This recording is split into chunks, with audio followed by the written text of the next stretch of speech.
tell y'all a little bit about me and Lisa as well. We have a term in Louisiana, and it's lagniappe.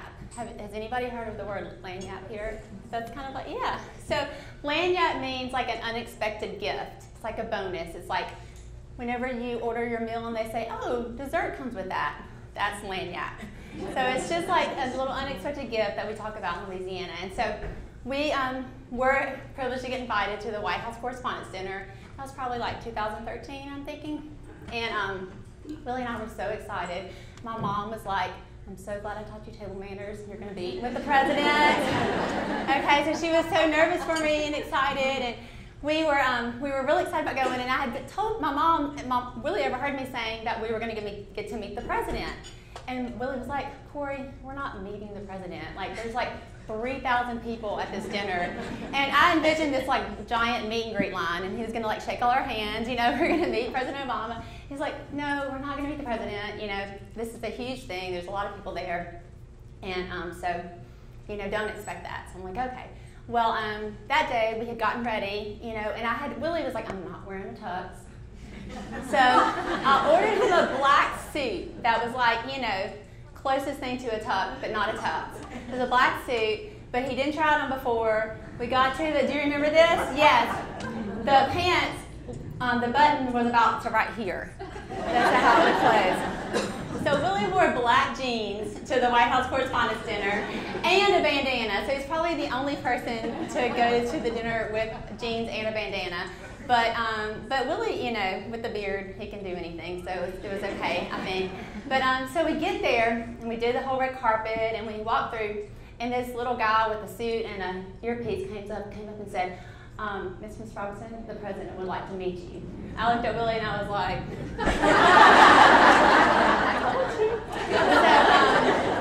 so he pulled us, yeah, there you go, that's right. So he pulled us like behind this red curtain, and back to this back room, and we walk in, and there's Conan O'Brien and his wife, because Conan was the MC that night, Nicole Kidman, the president, President Obama, and Michelle Obama, and us in this little room. It was the strangest thing ever. And so they told us that they loved our show. They watched it on Air Force One. They were very kind and gracious. They gave Willie presidential cufflinks, and it was just this really, really cool experience. But I come back to the lagniappe. Meeting the president was not the lagniappe because I kind of expected that. So that wasn't the bonus or unexpected gift, but meeting Lisa was the lagniappe of that trip. And we have maintained a friendship since then, and she's become a great just friend and a little bit ahead of me in the grandkid stage. And so like I like to get advice from her. We don't have grandkids yet, but we do have two that are married. So I can't wait. I'm excited about that phase. So that was a lagniappe to get to meet Lisa from that time. So I'm so happy to be here. And Lisa mentioned that y'all might want to do some Q&A, and I love Q&A. So our life is pretty much an open book. When you have a reality TV about yourself, there's really nothing that people don't know about you that you're not willing to talk about. So y'all can be thinking about questions if you have any questions for me. But I'm just going to tell you a little bit about our life and kind of what brought us here today. But whenever I start to talk, every time I get asked to talk, I feel a little bit like Moses. I don't know if y'all remember the story of Moses, but Moses, you know, he had a crazy story. He was left in a basket in the river. He was adopted by Pharaoh's daughter. He actually killed a man, so that's not the part that I relate to Moses about. He went out into the wilderness and was working as a shepherd, and God came before him in a burning bush. And sometimes I think that like the success of Duck Dynasty was almost as surprising as a burning bush. Like it was not something we necessarily suspected, but God says to him, he's like, I need you to go speak for me. You need to go to Pharaoh and you're going to set my people free. And Moses is like, whoa, God, like not me. Like, why are you asking me? Why would they listen to me? And he says, you know, I'm slow to speak and I'm not eloquent with my words. And I relate to that because I feel that way. I don't think God necessarily like gifted me with like this great ability to be a speaker or anything like that. And so whenever I do get asked, I always feel a little bit like, why me, God?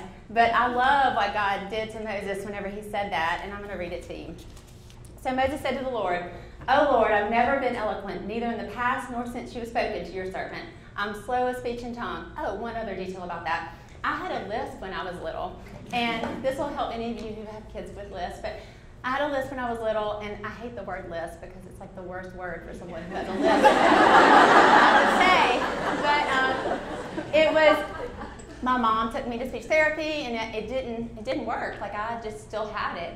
And I was 15 years old, and this is the weirdest thing. I had a dream that I was on the Johnny Carson show, which is the Tonight Show, which is now Jimmy Kimmel. I had a dream that I was on that show. And I mean, there was no reason for me to be on that show. Like, I can't sing. Like, I'm not like super talented at anything. So there wasn't any reason why I should be on that show, but I dreamed it, and I had a lisp. And he couldn't understand me because I had a lisp. And so I told Mom, I was like, okay, I think I need to get it fixed. And so I was 15 when I went back to speech therapy and cured my lisp. But still, you know, I feel a little bit like, God, really, me, you know? And we did get to go on. Went on Jimmy Kimmel, and it was really fun. And I don't think anybody noticed my lisp, so we were good. But so when Moses said that, the Lord said to him, who gave man his mouth? Who makes him deaf and mute? Who gives him sight or makes him blind? Is it not I, the Lord? Now go. I will help you speak and will teach you what to say. So you would think after that, like, smackdown from the Lord that's like, this is not about you, Moses would say, okay, but no, Moses still says, oh, Lord, please send someone else. So the Lord says, okay, you still have to go, but I'll send you your brother Aaron, your cousin or brother? Cousin Aaron, brother Aaron with you to go with you. And I love that because I tell my children this all the time. Fear cannot be a reason for you to not do something. The Bible says over and over again, do not fear. 365 times is what I've heard it says in the Bible, which would be every day for the year. So God knew we needed to hear it a few times. But do not fear is a common refrain in the Bible. And so I tell our kids, if you fear something of this world, if you fear anything other than God, you're giving it too much power. And so that was something that we talked about a lot whenever Duck Dynasty happened. And Sadie had a great opportunity to do Dancing with the Stars. And that was the most fun experience. But it almost didn't happen really because of fear. We had gone out to LA and done like an interview early in the summer. And she had asked me, she had said, my mom was a big Dancing with the Stars fan. And so she and Mom had worked up this scheme that Sadie was going to try out for Dancing with the Stars. And I had really never watched the show. So she came and she asked me, and I was like, I don't know. I was like, go ask your dad. You know, I thought Willie would probably say no, so I'd get off the hook from that. But because she was 16 at the time. So she went and asked Willie, and Willie was like, well, she wants to do it. She can do it. You know, she's mature. You know, we trust her and all that. So I was like, okay. So, but still as a mom, there's a little bit of fear in there. You know, like, okay, I'm going to send my 16, 17-year-old off to Hollywood. And so we did that early in the summer. And then throughout the whole summer, like, we heard nothing. So I'd call the agent and I'd be like, you know, just kind of wanting to know, like, no pressure, like, if it's not going to happen, if it's not God's will, it's fine. You know, I don't want to put any pressure, but just need to know so we can figure out about school and all this. And so we, it's still nothing. We don't know. Well, finally we got the call and they said they think they're going to pass. They're not going to use her. This was on a Friday.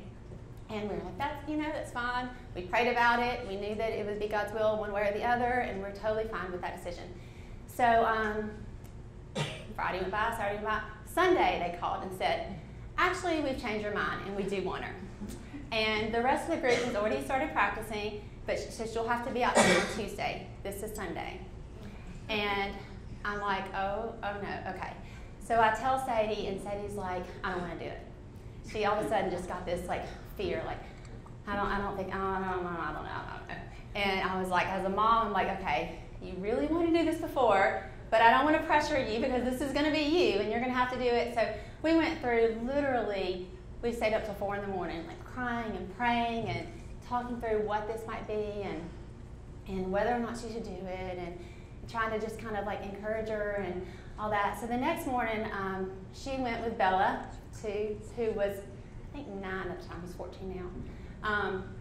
She went with Bella to like brunch, and I was on the phone with my mom, and so I think this kind of happened simultaneously, which is just so how God works. But I was talking to my mom, and I was telling her about my fears, that is this the right thing? Should I encourage her to do this, or is it not going to be good for her and all that? And Mom said, I was talking to a friend of mine who is a great, faithful woman of God, and she said, I was telling her that you had some fears about this, and she said, you tell Korie that she does not need to be afraid, that Sadie has the Spirit of God living in her, that should be no fear, that God is going to protect her, He is with her, He is inside her, and there should be no fear in that. Right after I heard that, I got a call from Sadie she said, Mom, I was just talking to Bella, and I was just telling her all the reasons why I don't think I should do this, and Bella, who's 9, says, is this the fear talking, or is this Sadie talking? And Sadie was like, you're right, this is the fear talking, and I can't let this happen. So Sadie called me and was like, I'm in. And it was just that confirmation that I had just received and Sadie received, that this is going to be good, that God is with her. And she was such a light for him there, and she had a blast and had a good time. And we had, some of the judges said things like, you've got a light about you, but we don't really know what it is, and things like that. And we had some of the other contestants or judges come up and say, I just love how you just stayed true to who you are and represented you the whole entire time. And that's what we heard the whole way through. And I was so proud of our other mom to do that. But to just overcome that fear, it was her fear and my fear as well. So I think that, that's a lesson for all of us, that fear cannot be an excuse when we have God living inside of us. So as, I get nervous about speaking in front of people or like anybody else, I try to just remember that God told Moses, and also he told Moses, he's like, you don't get to not go, but I'll send a friend with you. I'll send somebody to be there with you. So my mom went with Sadie for Dancing with the Stars, and she got to live. They had an apartment in LA for 3 months, and we were filming Duck Dynasty, so I would fly back and forth every week. So we filmed Monday through Thursday. Well, it taped on Monday night, so we shifted it to film Tuesday through Friday.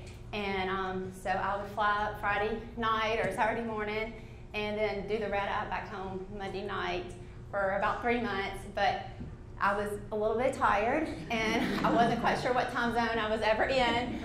But it was the most fun experience, and God really blessed us. It was great. So I want to just tell you a little bit about our family story, because just like all of y'all's stories, I'm sure it's not really predictable. It's not one that you would think, oh, this is going to be a trajectory towards fame and fortune or anything like that. Willie and I met at a summer camp. I was in 3rd grade. I was going into 4th. He was 4th, going into 5th. And I thought he was the cutest thing I had ever seen in my life. He had these cute little dimples, and he did not have a beard at the time. But he had these cute little dimples that you see on our kids. Our kids all have the dimples. And he was funny. Even at that age, he was funny. And he asked me on the moonlight hike. And I was just immediately in love. The moonlight hike was like the thing that like everybody was so wondering who was going to ask who, And I really don't even remember the hike. I just remember that he asked me. And I wrote it in my diary. That is the only entry in my diary from that year. That I met a boy at camp, and he was so cute, and he asked me on the moonlight hike. And so he went to the little country church, and I went to the city church, and we didn't go to the same school, and so I didn't see him again for a couple more years. His mom had actually, Miss Kay, had volunteered to work in the they didn't have any money at the time. Duck Commander was still just getting off the ground, and so Kay had volunteered to work in the cafeteria at the camp, and so that's why they got to come to camp that year.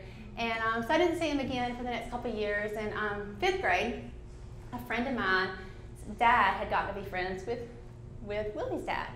And they invited them to go down to their house. So I was like, yes, I'm tagging along. I'm coming with y'all. So she invited me to come with them. This is 5th grade. So we were so excited because I was so excited to see Willie again and all that. And I walk in the door, and this is my first encounter with Phil Robertson. If you see him on the show, he is a little bit intimidating. And even then, he was more intimidating because his beard was like black rather than gray like it is now. And he had on a white t-shirt, camo pants, exactly like you see him on the show. And my friend and I walked in, and he says, "Have you met my boys, Willie, Jess, and Jason Silas?" We're like, "Yes, sir." And he says, "They'll make good husbands someday." I mean, no, we were in 5th grade. He said, they're good hunters, they're good providers, they're going to make good husbands. He was like teaching his son to us. It was a little weird, but I was like, we just thought they were cute, but okay. Thank you for that. So perhaps he did see something more than, at the time, than we even knew. And then we started dating when I was 17 and got married when I was 18. We were 18 and 19, and we were just going to live on love. We had it all figured out. My parents did not think that that was such a good idea. My parents were, of course, my parents are more, well, let's just say Phil and Kay and my parents are different. We live in a subdivision. My dad wears a suit and tie from time to time, things like that. But we mow our yard. So my parents were, not so sure about this decision, that perhaps I was being a little hasty. And they loved Willie. They had known him. He was in our youth group and things like that. So it wasn't Willie. It was just that I was 17 years old. So this will tell you a little bit of the difference in our families too. So we go down to Phil and Kay's, and Willie's like, Dad, Corey's parents aren't so sure about this. What do we do? And Phil says, you can get married in Arkansas at 16. What are you waiting on? So we did not do that. My parents eventually came around, and we had a beautiful wedding. I was only 18 years old, and we had a beautiful wedding, tons of friends and family there, and we left, got married on Saturday, started school on Monday. We didn't have money for a honeymoon or anything like that. And we were just happy to get in our little apartment and get to college, and so we did. We started school on Monday, and we fought a lot those first few years. It wasn't easy. It wasn't easy being 18 and 19, married and having no money and trying to figure out how to. We literally fought over whether he could buy a pack of baseball cards or I could buy a magazine. Some of our fights were just like that. That's some of the things you fight about when you're 18 and 19, and you have no money. But we also fought about bigger things as well. But we stuck it out. We stuck together, and we had a lot of fun during those years. And Lisa and I talked about being young married. We just grew up together, and we started having kids. John Luke came first, and I was 21, almost 22, and he was adorable and perfect little kid. He was so sweet. And then Sadie came 20 months later, and I actually have a fun story about Sadie. And just kind of looking back on your life and seeing where maybe God gave us clues to what might happen to us, but we didn't know at the time.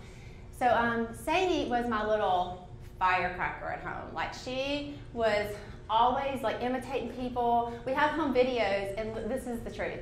John Luke is the props guy in every video. He's holding up the backdrop while Sadie's dancing and doing all the front, and then he's running to get the props for Sadie in all of the home videos. But we had this video that I had remembered that it happened, but we hadn't watched it in a long time. So when Sadie did her 16th birthday party, my dad pulled this video out, and we did a big Sweet 16 party, and we showed it, and Sadie's like, Mom, really? You're going to show this video in front of all my friends? But this was Sadie preaching, and you can see a little clip of it on YouTube, but it's the cutest thing. So Sadie's 5 years old, and she's standing on our coffee table, and she is getting it. She's like, I don't care if you're a jail person or a policeman, God loves you. And she's like, and whenever you love Jesus, God is smiling. And she goes into this little tear, let's give it up for God, and it's so cute. And so we're watching this, and we're like, oh, this is so cute, it's so sweet. And then Sadie says, and even if I get famous someday, I will not think about myself, I will remember God. And we just all started bawling, because it was the time she said that, I was a children's minister, and Willie was working at the camp, cleaning the toilets. There was no real indication that we were going to be famous someday, So God definitely kind of imprinted that on her heart, and she made that promise to God when she was 5 years old, and she has held true to that. And it's such a beautiful thing to witness, to see her hold true to that promise, to point people to Him in everything she does. But so anyway, we go about our life. When Willie turned about 30, he was working at the camp. He decided to go back and work for the family business. And when we finished college, there really wasn't room for him. There wasn't a salary. There wasn't a place for him to work for the family business. It was still, Phil had started the business in about 1973, I believe, and invented the duck call. And it had been a steady climb, but still nothing to support the whole family. So Willie was working at the camp. When he turned 30, he's like, I think I got something. I think I need to come back and work for the family business. So he decided to do that. And at first, really, he just kind of mowed Kay's yard, because nobody had ever done that before. And by that time, Willie was like to mow yards. And so he just kind of did whatever there was to do for a little while, And then he started we had this idea, this crazy idea, that we should probably have a website. Because Duck Commander at that time still, what people just called down to Duck Commander. And so Willie went to Phil and was like, Dad, I think we should have a website. And he was like, what? They want to order something, they can just call me, What are you thinking? And so my dad had actually started a Duck Commander website, and he was buying product from Phil and Kay and selling it. And so we like, Dad, how about you just give that website to us and we'll take that over. So Willie and I started doing duckcommander.com out of our home. By that time, we had 2 more children. We adopted Will in December of 2001. We had always wanted to adopt. We had always planned to adopt, and just kind of, that was part of I had a teacher in high school that adopted my senior year, and he just talked about how important it was for us to take care of orphans and to adopt. And I was kind of determined to do that, and told Willie, and he was on board from the beginning. It wasn't even something that we had to really think about. We decided we were going to do it, but we didn't know what that was going to look like or how that was going to be. And so I got pregnant really easy, as John can say, not much of a struggle, and then I just didn't get pregnant again. It just wasn't happening, and I was like, God, maybe this is it.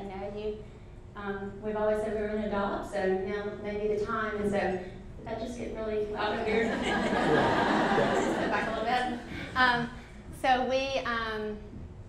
So we did. We adopted Will, and it was amazing. It was like this precious gift that we had been given. It was just beautiful and miraculous, and we got him in December. January was our 10-year wedding anniversary. Well, Willie, before we got Will, kind of like, literally like, we found out about him and got him the next week. It was really a miracle. But Willie had already planned this surprise trip for me in January to Cancun for our anniversary, January 11th, our anniversary. And so now we had this new baby. And he knew if he told me, I would probably not leave that brand new baby, but he worked it all out. He had my mom keep the kids, and we had 3 at the time and all that. And he was just like, we're just going to go away for just a few days, and totally surprised me. Did not tell me until day of. Did not tell me where we were going until we get to the airport. And we went to Cancun, and about a month later, I was pregnant with Bella. So we almost named her Cancun, but we thought that probably wasn't a good idea. So Will and Bella are 10 months apart. So we had Bella in September. She'll be 15 actually next week of 2002. So we had our hands full, needless to say. So we decided we're going to run the website out of our home. It'll be perfect. Like, we got all these kids, and so that's part of our job. And it was fun, but it was crazy. Like, we were packing orders in our living room. We ended up turning our garage into the shipping place, and the game room became the office. So like, kids moved into more bedrooms. Everyone shared bedrooms and all that while we're doing this. But Phil and Kay's house was where we were working out of as well. But that was about 40 minutes from where we lived. So it's harder to go down there every day, so we shipped and did everything from our house. But it was fun time, fun experience to kind of see how that grew and how that changed. But so a few years later, we I guess I was probably getting the itch to have another baby, but decided that's probably not a good idea. So we thought we'll take in a foreign exchange student. So that's how we got Rebecca. Rebecca came at 16, and so Bella was 2 when she came, and Rebecca was 16 years old and from Taiwan. Her dad passed away when she was 11.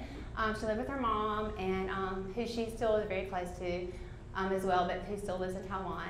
So she came as just, was going to be there a year, and we just fell in love with her, and she fell in love with us. And so after the end of the year, we were like, oh, you can come back for your senior year, and she did.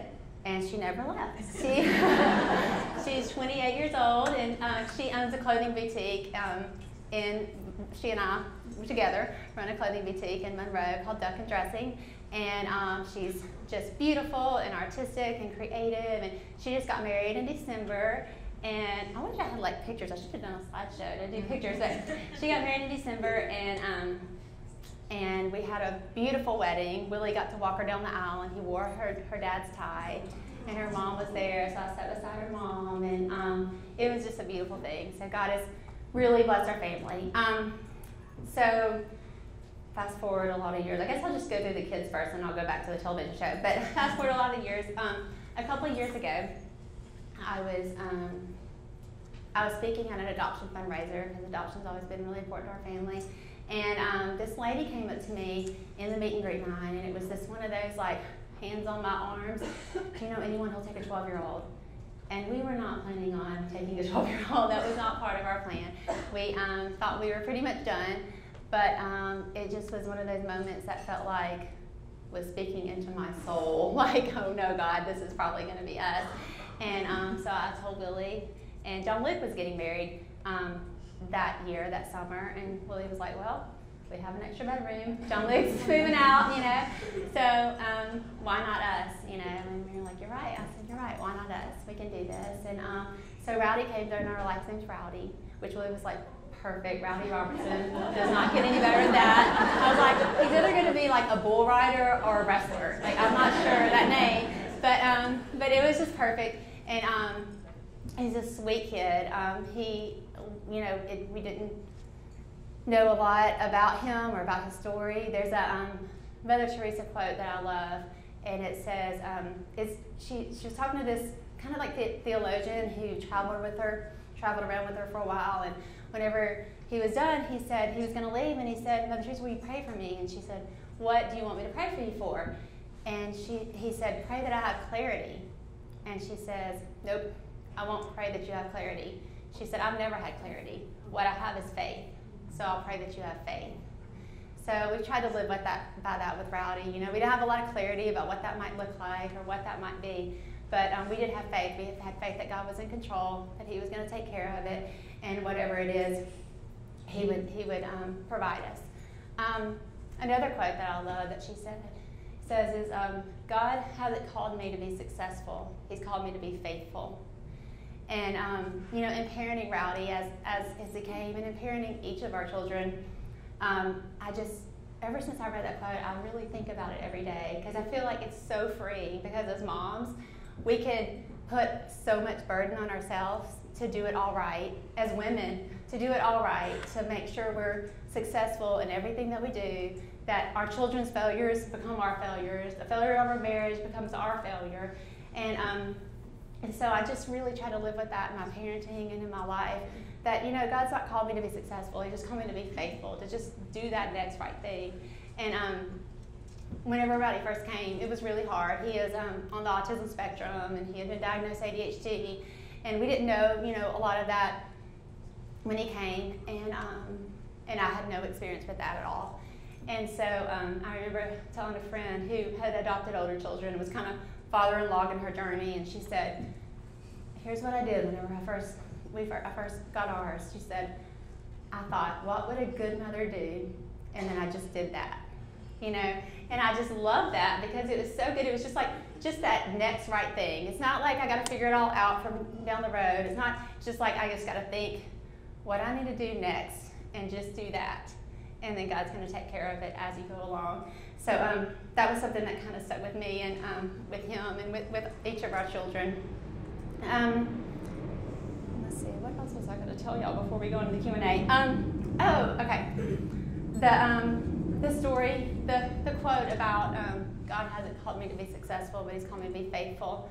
I want that on my tombstone. Like, I put, your Instagram where you can put what in there. I put faithfulness, not success, because I feel like I try to live by that daily, and it's been such an encouragement to me and such a freedom for me. I remember one story about our kids. So I had a few years ago, I had a hysterectomy, and I'm one of those people that's I always think it's just going to be oh, this is not going to be that bad. People tell you how bad it is. I'm like, no, it's going to be fine. while I'm down, I'm going to write a book, I'm going to clean out my closet, I'm going to I had all these great plans for what I was going to do while I was supposed to be resting from this hysterectomy. Well, it did not turn out that way. It was horrible, y'all. It was terrible. And Sadie still was like, Mom, I was scared for you for a little bit. I wasn't sure you were going to come back to yourself. And I was like, I wasn't sure either. It was bad. And I did it right before Christmas, which is the dumbest thing to do. But we had finished film. We had to, do it after we finished filming. So we wrapped from filming. I did it, and it was 3 weeks before Christmas, which I'm like, oh, fine for Christmas. And so anyway, I wasn't doing great, and it's hunting season, so Willie's gone. And so this one day, I had been in bed all day, and just feeling sorry for myself, and it wasn't good. And the kids John Luke had made me a ham and cheese sandwich and brought it to me in bed, being really sweet. And Will had made me some ice cream, which is my love language, ice cream. But they made me ice cream, and I was like, oh, our kids are so sweet and doing so good.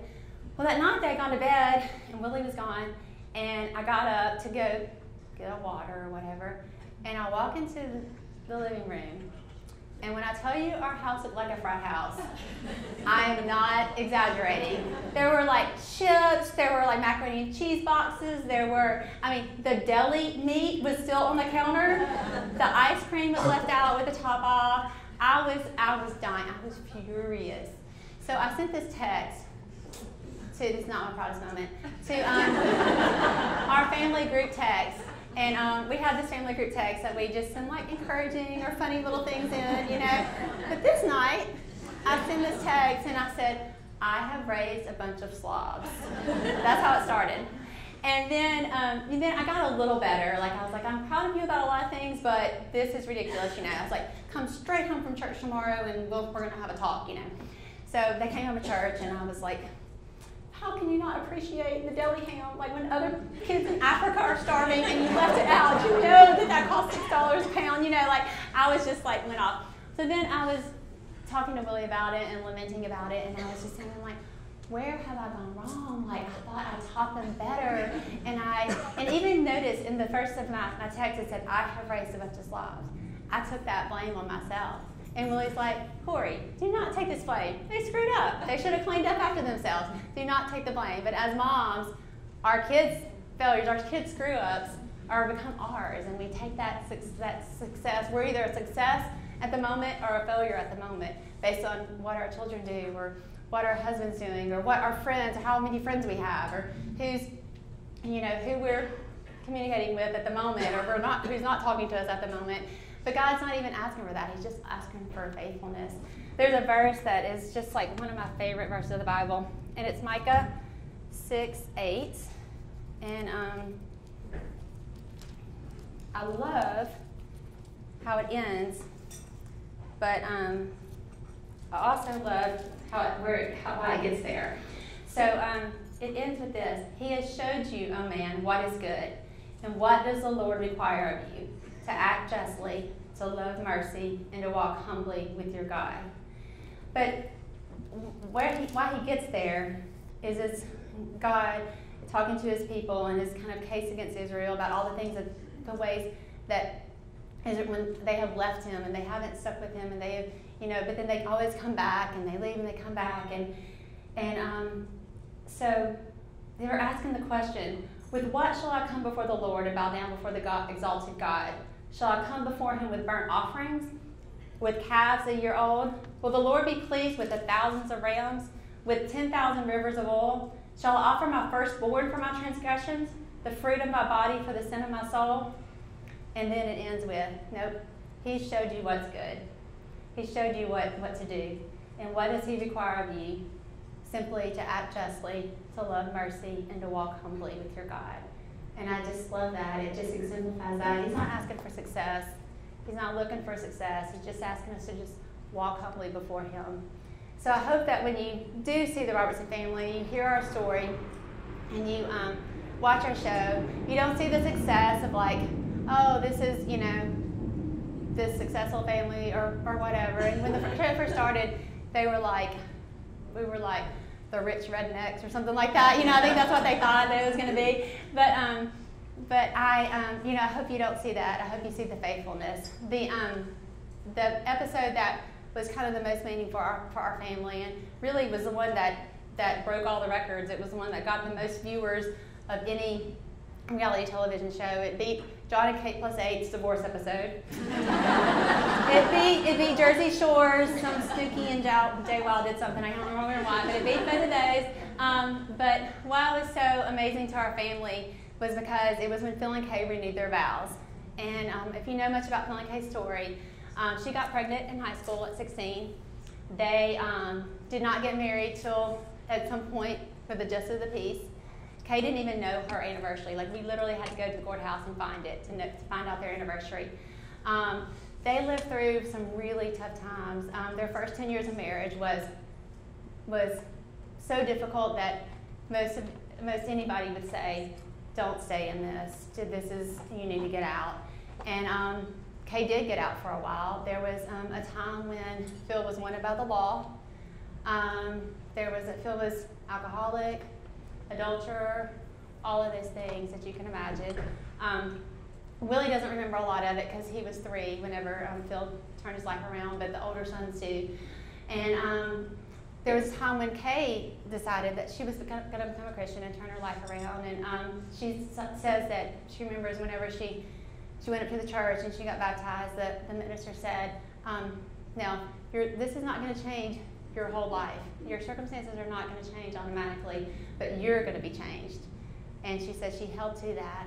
And so she turned her life around, and Phil didn't much like that because that was not fun anymore. He was living the way he wanted to live, and he didn't want anybody telling him any different. And he called her a holy roller and all that, and said, get out of here, and she did.